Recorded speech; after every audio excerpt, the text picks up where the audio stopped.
السلام علیکم دوستو، کیسے ہیں آپ سب؟ میں زبینہ فیاض ایک بار پھر آپ کے ساتھ میں شروع کر رہی ہوں خالی دامن پارٹ 13۔ کیا بات ہے چاچی، آج تم کچھ پریشان دکھائی دے رہی ہو؟ چاچی کو خاموش بیٹھے دیکھ کر کرم دین نے دریافت کیا۔ کرم دین کا سوال سن کر چاچی کی آنکھوں سے بے اختیار آنسو نکل رہے تھے اور وہ کرم دین کی بات کا کوئی جواب نہیں دے پا رہی تھی۔ خیر تو ہے نا؟ کرم دین نے چاچی کو روتے دیکھ کر سوال کیا۔ چاچی نے ہاتھ میں پکڑے اپنے برقعے سے آنسو صاف کیے اور بولی، ان بیچاروں کا ایک بیٹا تو قبر میں جا سویا اور اب دوسرا بھی چارپائی پر پڑا موت کی راہ دیکھ رہا ہے۔ تم کس کی بات کر رہی ہو چاچی؟ میں نذیر کے بیٹے نادر کی بات کر رہی ہوں۔ ابھی میں انہی کے یہاں سے آ رہی ہوں۔ اسے کیا ہوا؟ کرم دین نے دھڑکتے دل کے ساتھ پوچھا۔ وہ ایک عرصے سے گردوں کے مرض میں مبتلا تھا اور اس کا علاج بھی ہو رہا تھا۔ اب اس کے دونوں گردوں نے کام کرنا چھوڑ دیا ہے۔ نادر کے ماں باپ نے رو رو کر اپنا برا حال کر لیا ہے۔ صابر کے بعد نادر ہی ان کی اکلوتی اولاد ہے۔ اگر خدا نخواستہ اسے بھی کچھ ہو گیا تو وہ بے اولاد ہو جائیں گے۔ کوئی راستہ تو ہوگا نا نادر کو بچانے کا؟ ڈاکٹروں کا کہنا ہے کہ اگر کسی طرح اس کا ایک گردہ تبدیل کر دیا جائے تو ان کی جان بچ سکتی ہے۔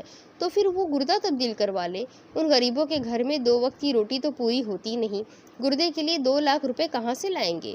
بات کرتے ہوئے ایک بار پھر چاچی کی آنکھوں سے آنسو نکل پڑے تھے۔ پھر وہ اٹھ کھڑی ہوئی اور آنکھوں میں آنسو لیے وہاں سے نکل گئی۔ چاچی کے آنسوؤں نے کرم دین کو بھی رلا دیا تھا۔ چاچی کے آنے سے پہلے وہ گھر سے نکلنے کے لیے تیار بیٹھا تھا، مگر اس کی باتوں نے اسے پریشان کر ڈالا تھا اور وہ سوچنے لگا تھا کہ اگر خدا نخواستہ نادر کو کچھ ہو گیا تو اس کے والدین تو بے موت مارے جائیں گے۔ وہ دیر تک بیٹھا سوچتا رہا، پھر اٹھا اور رقم اور حج کی درخواست کے لیے ضروری کاغذات احتیاط سے جیب میں ڈال کر بینک جانے کے لیے کھڑا ہو گیا تھا۔ اسے بینک پہنچنے میں زیادہ دیر نہیں لگی تھی۔ وہاں حج کے لیے درخواستیں جمع کروانے والوں کی قطاریں لگی ہوئی تھی۔ وہ بھی اپنا فارم فل کر کے قطار میں لگ گیا اور اپنی باری کا انتظار کرنے لگا۔ قطار میں کھڑے ایک بار پھر چاچی کی باتوں نے اسے آ گھیرا تھا۔ نادر کے متعلق سوچتے ہوئے اس کی عجیب سی کیفیت ہو گئی تھی۔ ایک ایک کر کے لوگ فارغ ہوتے جا رہے تھے اور وہ کھڑکی کے قریب ہوتا جا رہا تھا۔ اب اس سے آگے صرف 2 افراد رہ گئے تھے، ان کے بعد اس کی باری تھی، لیکن وہ باری آنے سے پہلے ہی قطار سے باہر نکل آیا اور حج کے لیے درخواست جمع کروائے بغیر ہی گھر کی طرف واپس چل پڑا۔ گھر پہنچ کر اس نے پھر سے رقم سنبھال کر رکھ دی اور خود کو چارپائی پر گرا دیا۔ رات تک اس نے تمام کام نپٹائے تھے، مگر اس کا ذہن مسلسل الجھا ہوا تھا۔ اس کے دل پر ایک بوجھ سا تھا جو کسی پل اسے چین سے بیٹھنے نہیں دے رہا تھا۔ جب ہر طرف اندھیرا پھیل گیا تو اس نے حج کے لیے رکھی ہوئی رقم اٹھائی اور گھر سے نکل پڑا۔ اب اس کے قدم نادر کے گھر کی طرف بڑھ رہے تھے۔ دستک دینے پر نذیر نے دروازہ کھولا تھا۔ وہ رات گئے کرم دین کو اپنے دروازے پر دیکھ کر پریشان ہوئے بغیر نہیں رہ سکے۔ وہ ایک طرف ہٹ گیا اور خاموشی سے کرم دین کو اندر آنے کا راستہ دے دیا۔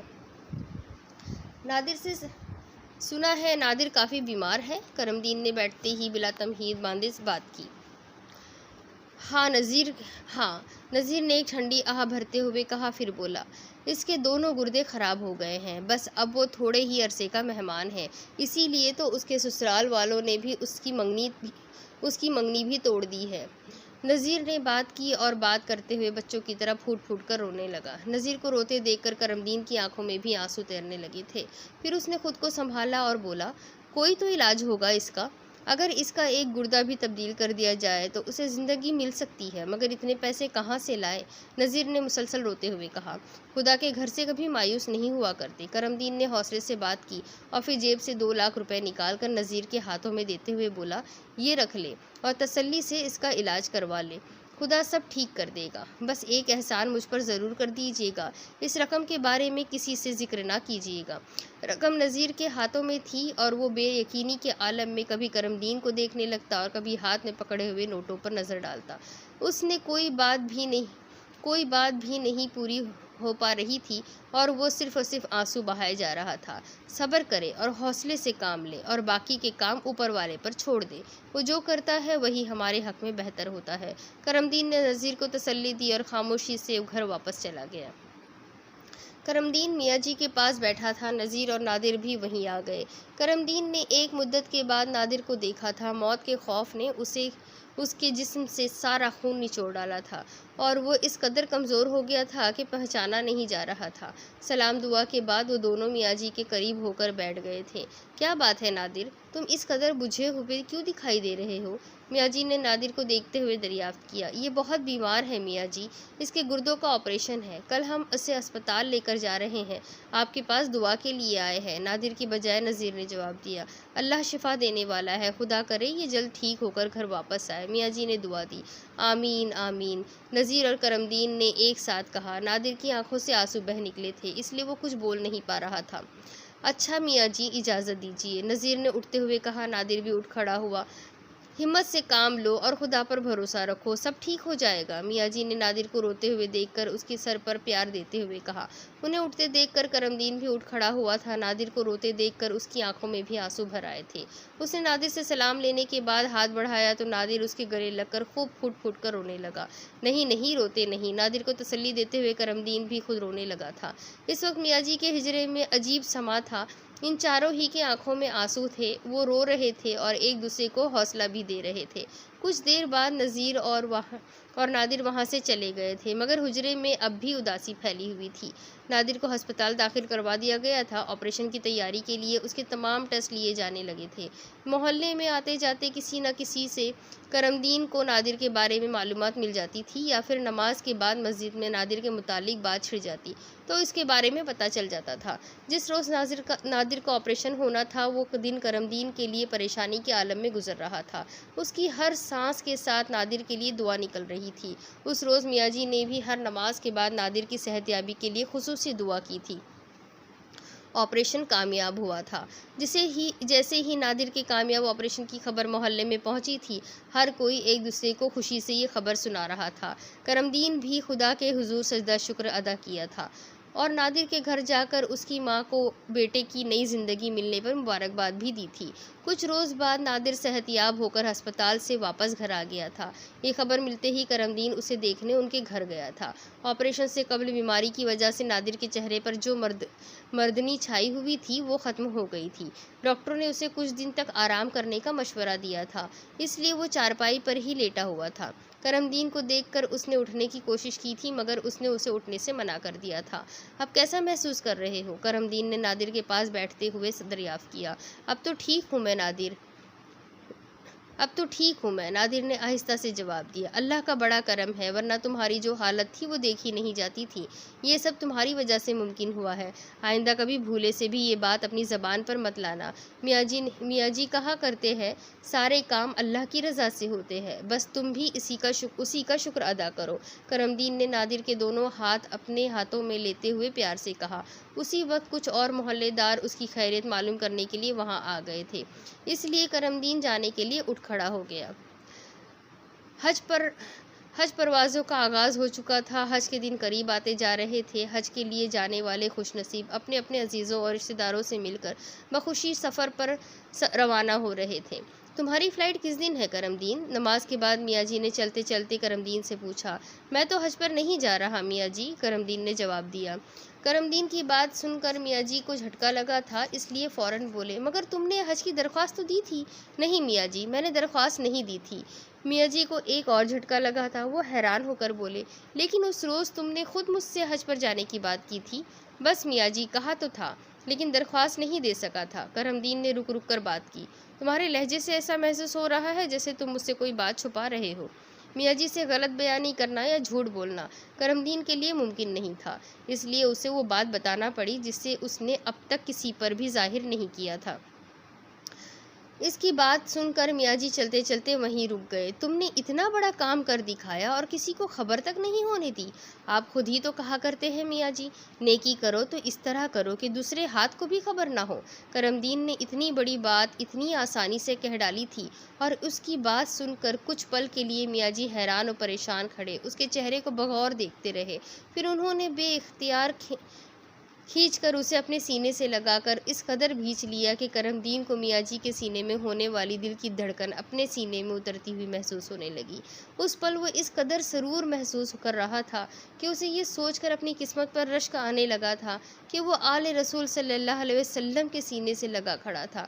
وہ میاں جی کے سینے سے جدا ہوا تو اس پر عجیب سی کپکپی طاری تھی۔ اب وہ اپنے دل میں ہونے والی دھک دھک کی جگہ دل سے نکلنے والی اللہ اللہ کی صدا کو بآسانی محسوس کر رہا تھا۔ وہ اسی کیفیت میں گھر آ کر خاموشی سے چادر لپیٹ کر لیٹ گیا تھا۔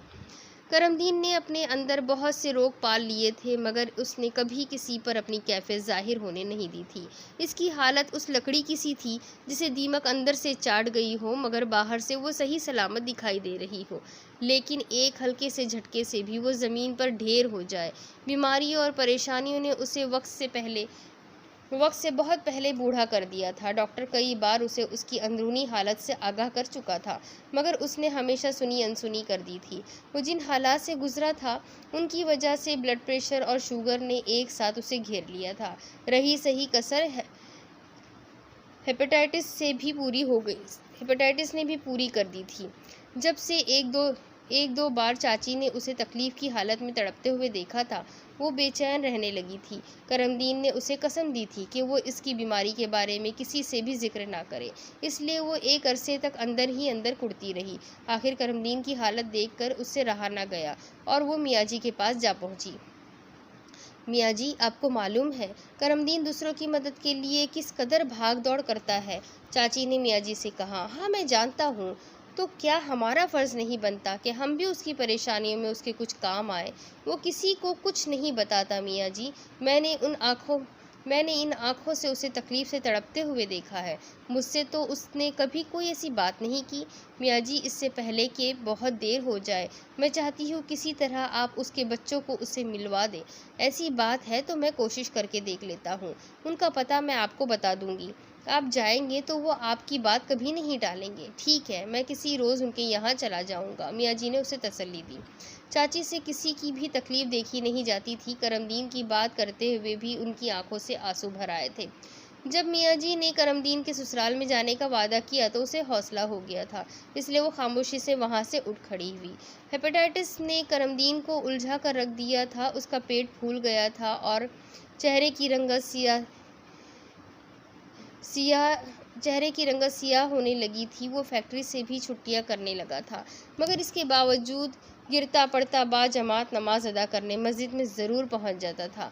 اس کی بگڑتی ہوئی حالت دیکھ کر میاں جی نے اسے سمجھایا تھا، اسلام میں اتنی تو رعایت ہے کہ اگر کسی بیماری یا تکلیف کی وجہ سے مسجد میں جانے میں دشواری ہو تو گھر پر نماز ادا کر لیا کرو۔ میاں جی کی بات سننے کے بعد وہ مشکل کوشش سے ایک دو نمازیں ادا کرنے مسجد میں آتا تھا، باقی کی نمازیں گھر پر ہی پڑھ لیتا تھا مگر رفتہ رفتہ وہ ایسا بھی نہ کر سکا۔ کہیں سے میاں جی کے کانوں میں تبھی یہ بات پڑ گئی تھی کہ ڈاکٹر کرم دین کو چیک کرنے گھر پر ہی آیا تھا۔ ڈاکٹر نے کرم دین کو تو کچھ نہیں بتایا تھا مگر اس نے محلے کے کسی شخص کو بتا دیا تھا کہ اب وہ چند دن کا ہی مہمان ہے۔ پھر بھی کچھ محلے دار اسے ہسپتال لے گئے تھے۔ میاں جی نے چاچی کے بتائے ہوئے پتے پر پہنچ کر دروازے پر لگی گھنٹی بجا دی تھی۔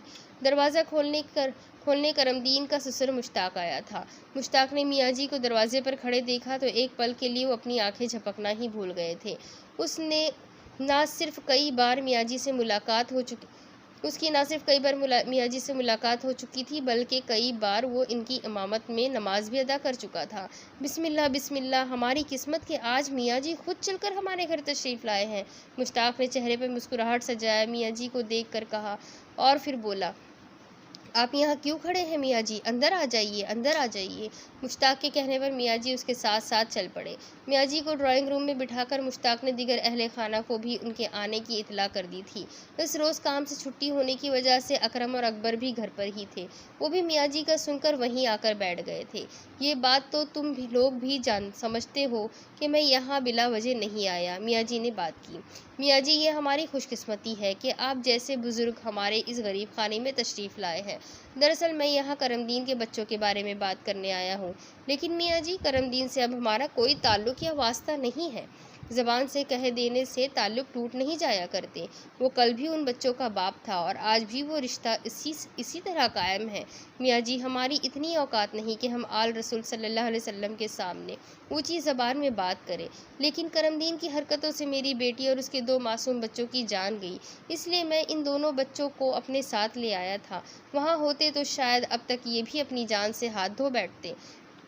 مشتاق نے رندھی ہوئی آواز میں بات کی۔ دیکھو مشتاق، میں یہاں تم سے کوئی بحث کرنے نہیں آیا۔ میں کرم دین کے بچوں کو اس لیے لینے آیا ہوں کہ شاید انہیں دیکھ کر کرم دین کی کچھ حالت سنبھل جائے۔ وہ جس کرب سے گزر رہا ہے، شاید بچوں کو دیکھ کر اس میں کچھ کمی آ جائے۔ کیا ہوا کرم دین کو؟ میاں جی کی بات سن کر مشتاق نے پریشان ہو کر پوچھا۔ اکرم اور اکبر بھی پریشان ہو گئے تھے۔ یہ تم خود چل کر دیکھ لو تو زیادہ بہتر ہے، لیکن اتنا ضرور کہوں گا، اگر آپ لوگ اب بھی اس سے نہ ملے تو شاید پھر بہت دیر ہو جائے۔